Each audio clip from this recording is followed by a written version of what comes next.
Before Muslim world become weak, it looked unstoppable. How did some of the strongest Muslim empires in history collapse? And what if the same mistakes still exist today? For a moment, imagine this. A civilization stretching from Spain to India, cities full of knowledge, markets full of trade, scholars changing science, medicine and mathematics, and rulers feared by entire continents. So what happened? How did powers that once changed history slowly begins to fall? And more importantly, what can young Muslims learn from this today?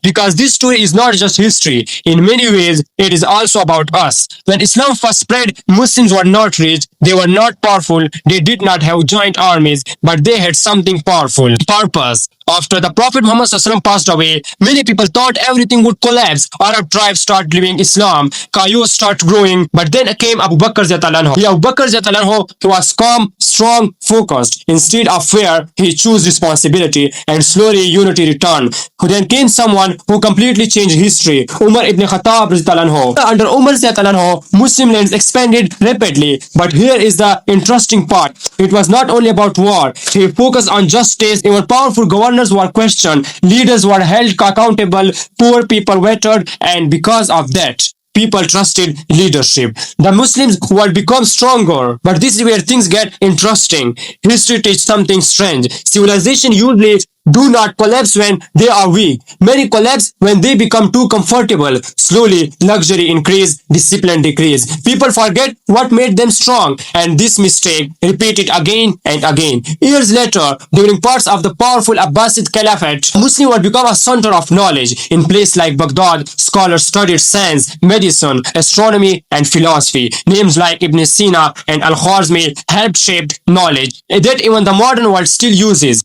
Imagine that for a second. At a time when many places struggled with education, Muslim cities had libraries larger than anything most people had ever seen. Muslims were leading the world, but something slowly started changing. Internal fights increased, power struggles increased, different rulers wanted control, and unity slowly became weaker. Not in one day, not in 1 year, slowly, quietly, like a crack in a wall, nobody noticed at first. And then something shocking happened. In 1258, the Mongols attacked on Baghdad. One of the greatest cities in the Muslim world was destroyed. Books were thrown into rivers, knowledge disappeared, people were killed, and suddenly, and the world Muslim news looked completely different. But here is question nobody asks. Did Muslims become weak only because enemies attacked, or had weakness already started growing inside? Because history shows something uncomfortable. Outside enemies matter, but internal problems often started first. Corruption, division, leader chasing power, justice becoming weaker, values becoming weaker, and this pattern happened again. Centuries later, the Muslim world saw another rise, the powerful Ottoman Empire, and then came a leader many people still talk about, Sultan Mehmed Fateh.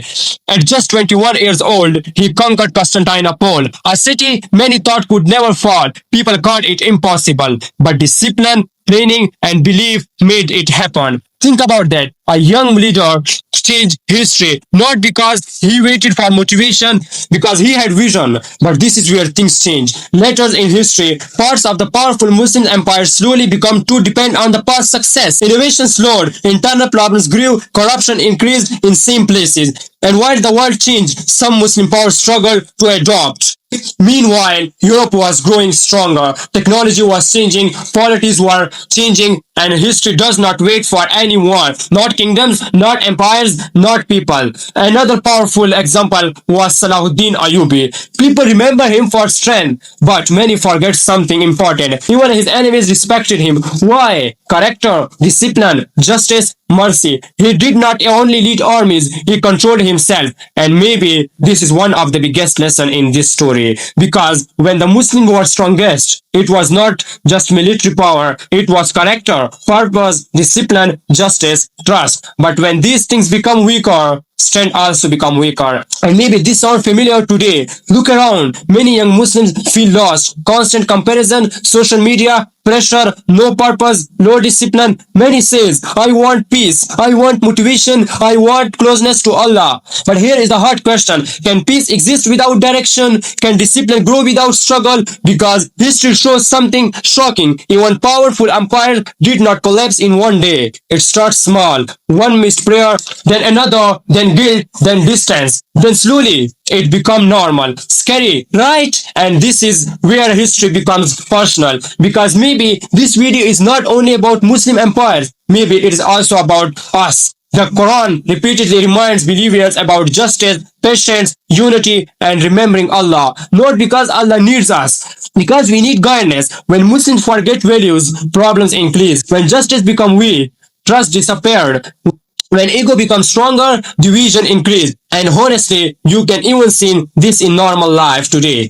Friendship break because of ego. Families break because of anger. People feel empty because they chase everything, expect inner peace. Money grows, stress grows, follower grows, loneliness grows. So what do we actually learn from all this? Simple. Strength is not only power. Strength is discipline, character, purpose, connection with Allah. And maybe the biggest lesson is this. Never think discipline happens suddenly, whether it is an empire or a person. Everything changes slowly. But the good news, recovery also starts small. One prayer, one habit, one better choice, one honest effort, one step back to Allah. Maybe this is where change begins, because history does not only teach warning, it also teaches hope. If Muslim civilization could rise after difficulty, maybe people can too. Maybe you can too. And maybe the real question is not why did Muslims empire fall? Maybe the real question is what mistakes are we repeating today? And what if you notice them before it becomes too late? If this video made you think even a little,